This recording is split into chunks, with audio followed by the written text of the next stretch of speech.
El ciclo de Krebs es una sucesión de reacciones químicas que forma parte de la respiración celular de todas las células aeróbicas.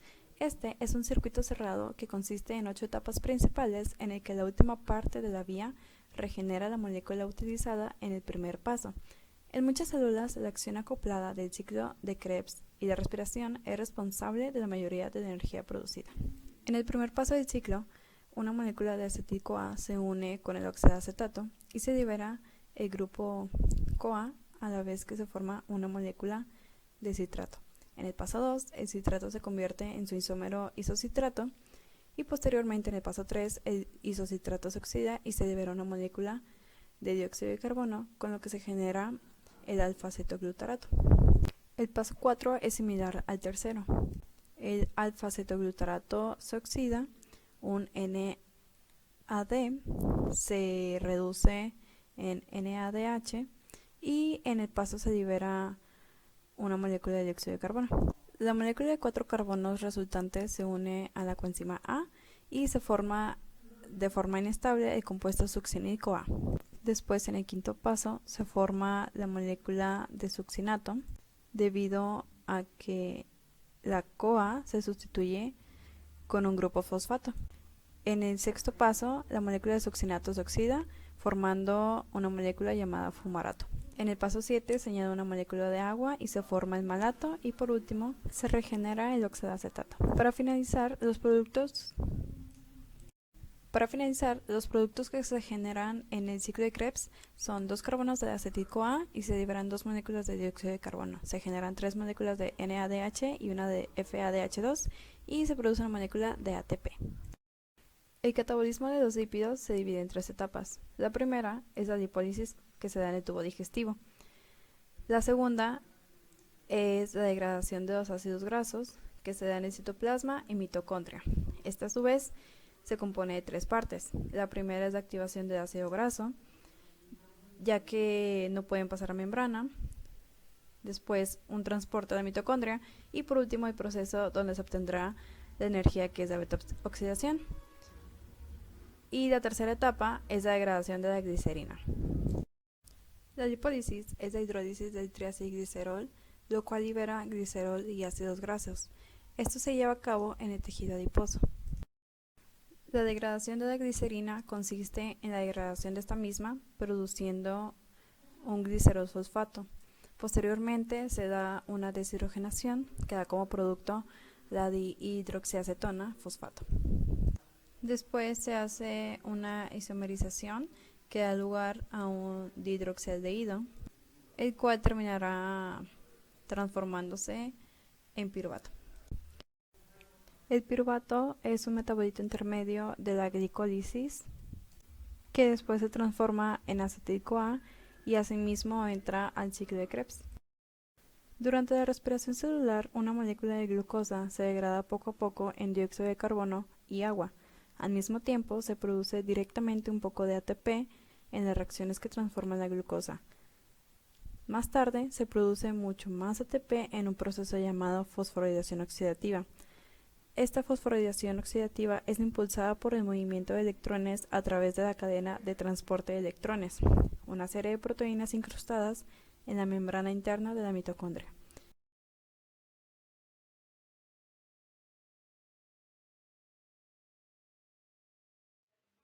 La glucólisis significa romper el azúcar. Este proceso se lleva a cabo en el citoplasma y es una secuencia de reacciones complejas en donde una molécula de glucosa se oxida a piruvato. El proceso de glucólisis se puede dividir en 2 etapas. La primera etapa es la fase de inversión de energía. Esta es una etapa de preparación en donde se activa la molécula de glucosa con 2 grupos fosfatos provenientes del ATP.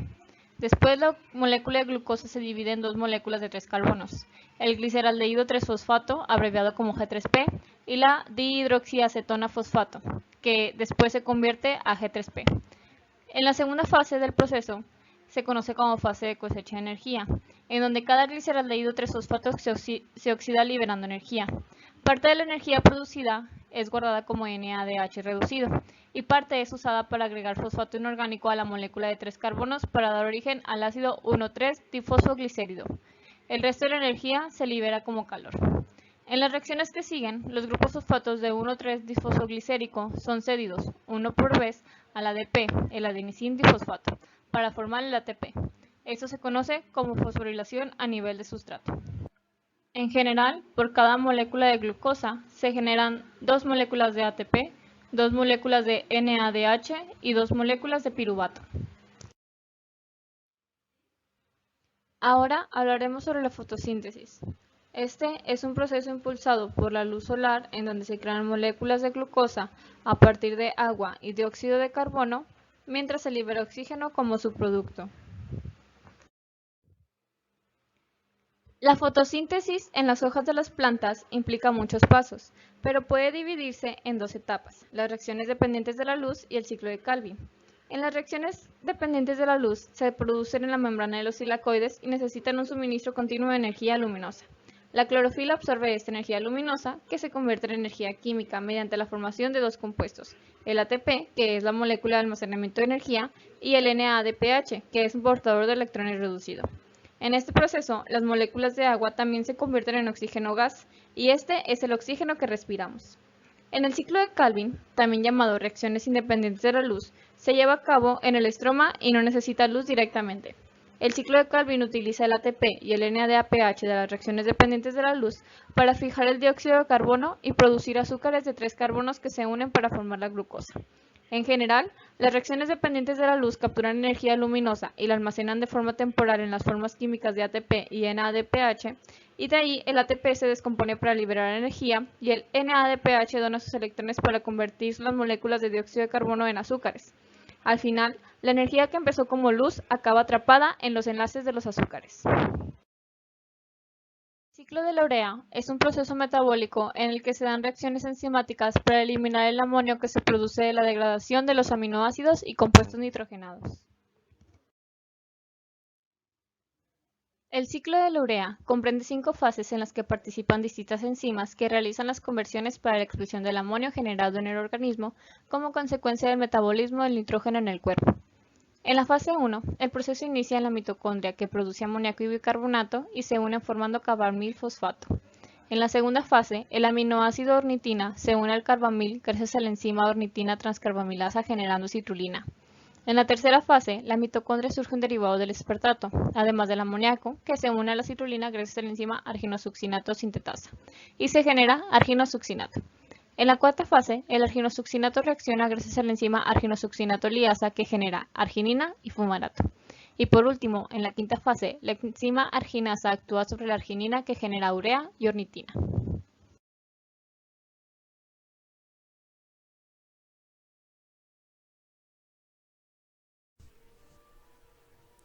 Como parte del informe de investigación, traemos un artículo relacionado con algunas de las rutas metabólicas vistas en el curso. En este caso, nuestro artículo se relaciona con el ciclo de la urea. El artículo seleccionado habla sobre un modelado del trastorno del ciclo de la urea, citrullinemia tipo 1 con células madres pluripotentes inducidas, específicas de la enfermedad.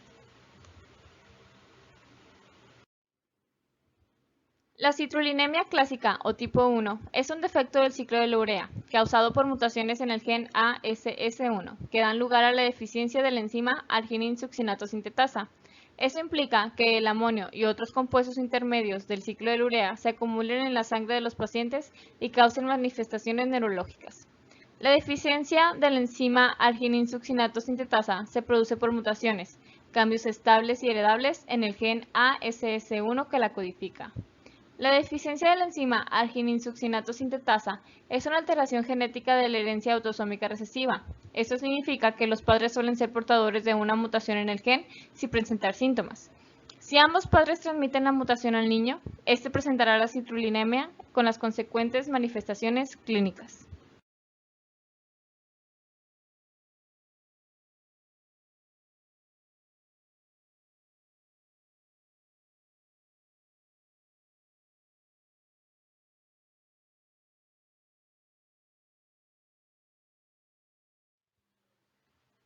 En el esquema A tenemos el esquema del ciclo de la urea, el cual muestra que la disminución de la actividad de la enzima arginin-succinato sintetasa conduce a la acumulación de amoníaco y la disminución de la ureagénesis. En el esquema B tenemos el esquema del experimento, en donde las células se clasificaron por citometría de flujo y se trataron con cloruro de amonio 2 milimolar con o sin L-arginina 10 milimolar durante 24 horas. Después se midieron los niveles de amoníaco y urea en los sobrenadantes de cultivo.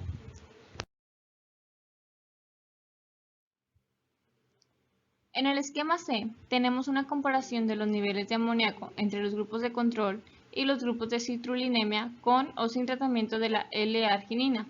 La L-arginina disminuyó efectivamente los niveles de amoníaco en ambos grupos y no hubo interacción del efecto del tratamiento con los grupos control o citrullinemia. En el esquema D tenemos la comparación de los niveles de urea entre los grupos de control y citrullinemia con o sin L-arginina. Los niveles de urea del grupo de citrullinemia fueron más bajos que el control, con y sin L-arginina. La L-arginina mejoró significativamente la ureagénesis en ambos grupos, pero más prominentemente en el grupo de control.